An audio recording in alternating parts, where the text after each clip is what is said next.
So I got this anonymous question from somebody who didn't indicate his or her name, and the person is wondering if he said, can poultry birds contract anthrax disease? All right, so thank you for asking that question, and I will just give a brief background about anthrax, and then I could answer your questions directly. All right, so there has been this recent buzz around anthrax in Nigeria. First of all, it was recognized or diagnosed in Ghana, and when we had the news about Ghana's outbreak of anthrax, we knew with time it was going to come into Nigeria. Then we got to diagnose anthrax in Niger and of course in Lagos, and that's caused a lot of scare, especially for people who eat beef and people who eat pomo, right?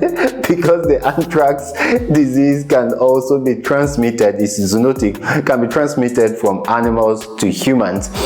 And of course, those spore-forming bacteria in cattle can be seen in skin, and that's what makes pomo a little bit very somehow to eat. What's anthrax? Anthrax is a spore-forming disease caused by Bacillus anthracis.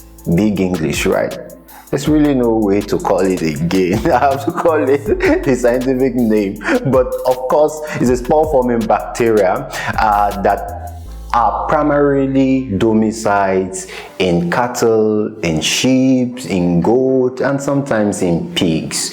So to answer your questions directly, can we find anthrax in poultry?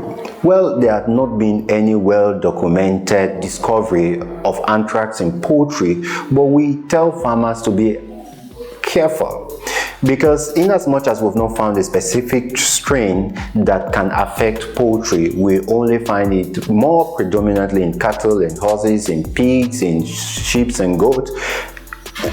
Anything could happen.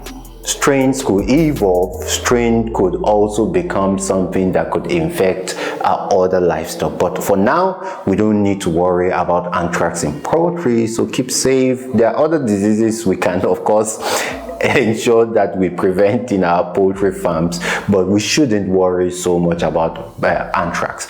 And what do I advise poultry farmers at this time? Step up your biosecurity so that at least you will not be scapegoat for anything new that might come. From me to you, Dr. K, is cheers.